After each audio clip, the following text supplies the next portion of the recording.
Hello everyone, আমি নিবেদিতা। আজকে আবার নতুন একটা ভিডিও নিয়ে এসেছি। আজকে সকালবেলা বাজার থেকে চিংড়ি মাছ, রুলি মাছ আর কাতলা মাছ এসছে। এগুলো এখন কাটা হচ্ছে। বিকেলে আমি এগুলো রান্না করব।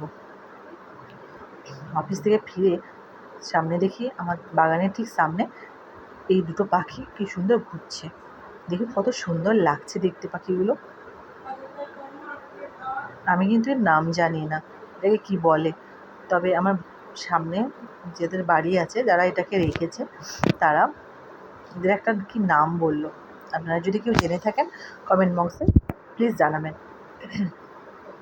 কি সুন্দর ঘুরছে দেখুন। আর এরা নাকি কচুর শাক খেতে প্রচণ্ড পরিমাণে ভালোবাসে, তাই এরা কচুর লতি নিয়ে টানাটানি করছে। আর আমার বর, আমি, আমার ছেলে সবাই এই জাস্ট বাড়ি ফিরলাম। আর তাকে ধরার জন্য আমি এদিক সেদিক লাফাচ্ছি, কিন্তু ও আর ধরাই দিল না আমাকে শেষমেশ। এখন বাজে প্রায় 7টা। আমি এখন মোচার তরকারি করব। অ্যাজ ইউজুয়াল আদা, রসুন, পেঁয়াজ, হলুদ গুঁড়ো, লঙ্কা গুঁড়ো, জিরে গুঁড়ো, ধনে গুঁড়ো দিয়ে মশলাটাকে ভালো করে কষিয়ে নেব। তারপরে দেব এতে একটু চিংড়ি মাছ, টমেটো দিয়েছি, একটু চিংড়ি মাছ দিয়ে এটাকে ভালো করে কষাতে থাকবো। কিছুটা বড় চিংড়ি ছিল যেটাকে আমি ভেজে নিয়েছি, আর অল্প পরিমাণে কুচো চিংড়ি ছিল যেটা মশলার সাথে দিয়ে দেবো। সেটাকে আর ভাজিনি, খড়খড়ে যাতে না হয়ে যায়।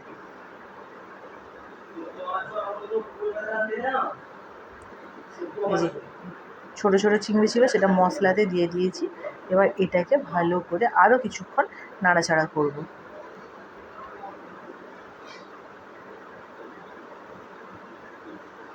ভালো করে মশলাটা কষিয়ে নেব যাতে তেলটা মশলা থেকে ছেড়ে আলাদা হয়ে যায়।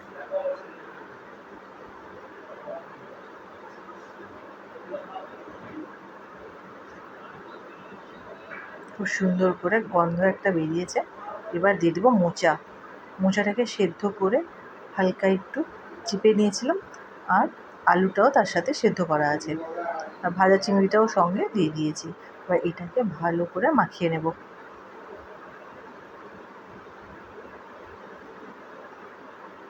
পুরো মশলাটার সাথে মোচা সেদ্ধটাকে ভালো করে মাখিয়ে নিয়ে এবার এটাকে অল্প পরিমাণে জল দেব, যাতে পুরো মশলা আর মোচা একসাথে কাদা কাদা মতো হয়ে যায়। দিয়ে সেটাকে আমি কিছুক্ষণের জন্য ফুটতে দেব।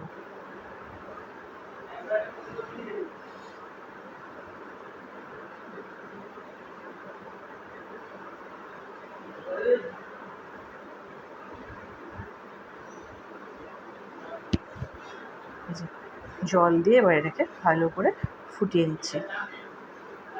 এটা একটু শুকনো শুকনো করবো যেহেতু, সেই জন্য আমি বেশি জল দিইনি। মোচাটা তো সেদ্ধ করা ছিল।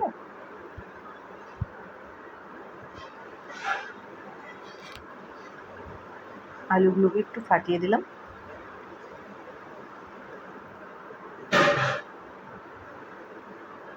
আর একটু ঝোলটা মলে এটাকে নামিয়ে নেব।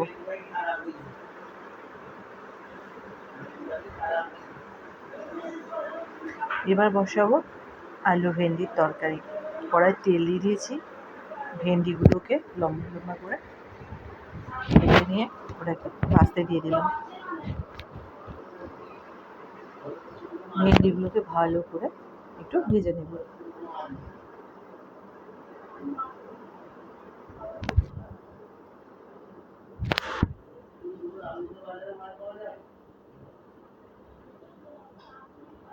একদম নরম করে ভাজবো না, একটু শক্ত শক্ত রেখে সমস্ত ভেন্ডিগুলোকে ভেজে নেব।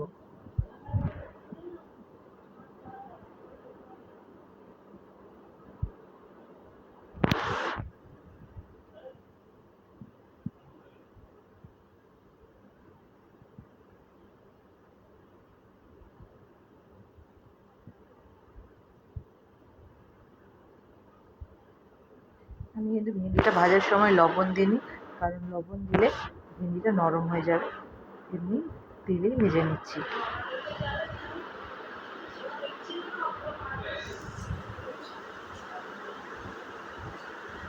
ভেন্ডিটা আমার ভাজা হয়ে গেছে।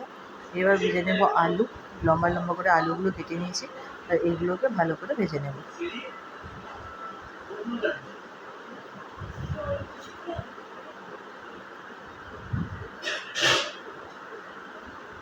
আসলে এক হাতে ক্যামেরা করছি আর এক হাতে রান্না করছি, তো তাই একটু মাঝে মাঝে প্রবলেম হয়ে যাচ্ছে।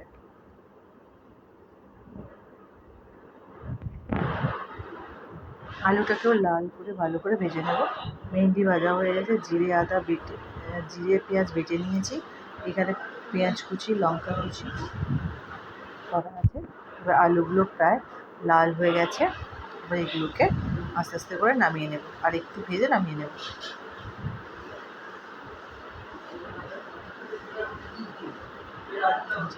আলুটা আমার পুরো ভাজা হয়ে গেছে।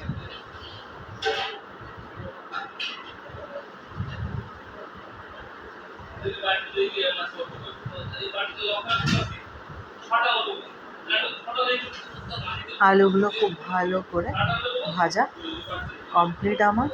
এবার এগুলোকে নামাতে হবে।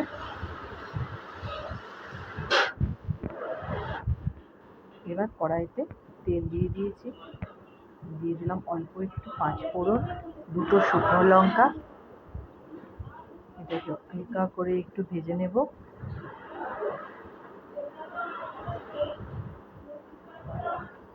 এরপরে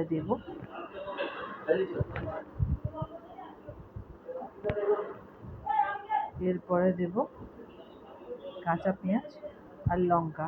এটাকে এবার একটু সুন্দর করে ভেজে নেব।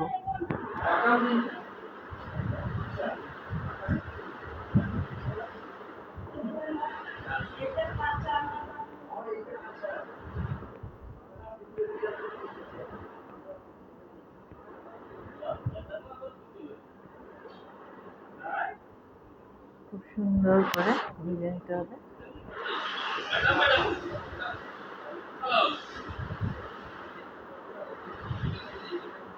এবার দিয়ে দিলাম আদা বাটা, জিরা বাটা, পেঁয়াজ বাটা আর হলুদ। এবার এটাকে আরও কিছুক্ষণ ধরে ভালো করে কষাতে হবে।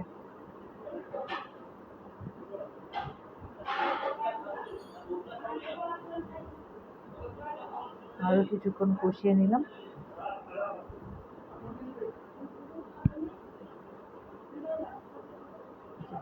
গন্ধটা খুব সুন্দর বেরিয়ে গেছে। এবার ভেন্ডি আর আলুটা সাথে দিয়ে দেব।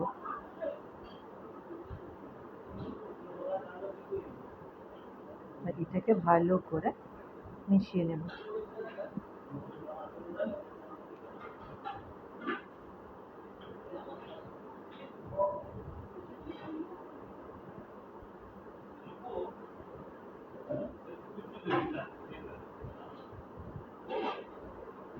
এবার এতে সর্ষের বাটা দেব, পরিমাণ মতো সর্ষের বাটা, আর লবণ দেব।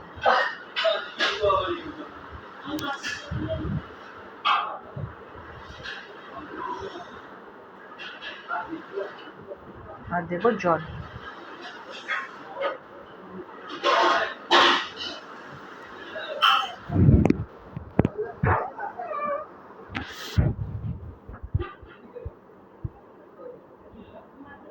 অল্প করে একটু জল দেব, খুব বেশি জলও দেবো না, কারণ আলু আর ভেন্ডিটা ভাজা হচ্ছে, অতএব আলুটা অল্প পরিমাণে সেদ্ধ হয়ে গেছে।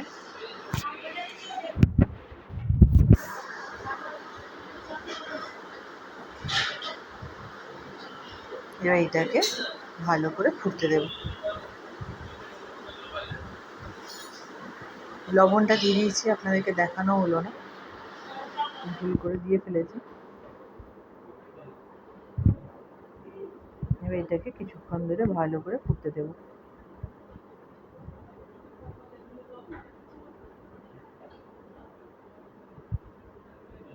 ফুটে গেলেই রেডি আলু ভেন্ডি। সঙ্গে এই আমের চাটনিটা, আমটাকে ভালো করে কুড়িয়ে নিয়েছিলাম, চিনি দিয়েছি, লবণ দিয়েছি, একটু হলুদ গুঁড়ো দিয়ে তাতে অল্প পরিমাণে তেল দিয়ে দিয়েছি। এবার এইটাকে গ্যাসে বসিয়ে দেব। মিষ্টিটা যতটুকু খাবেন ততটুকু দিয়ে দিলেই আমাদের রেডি আম কোড়া আলু ভেন্ডিও রেডি আমার।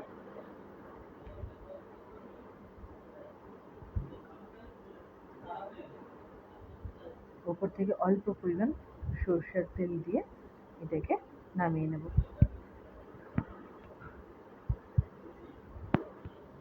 এই ছিল আজকের রান্নাবান্না। ভালো লাগলে একটা লাইক, একটা কমেন্ট, একটা শেয়ার করবেন।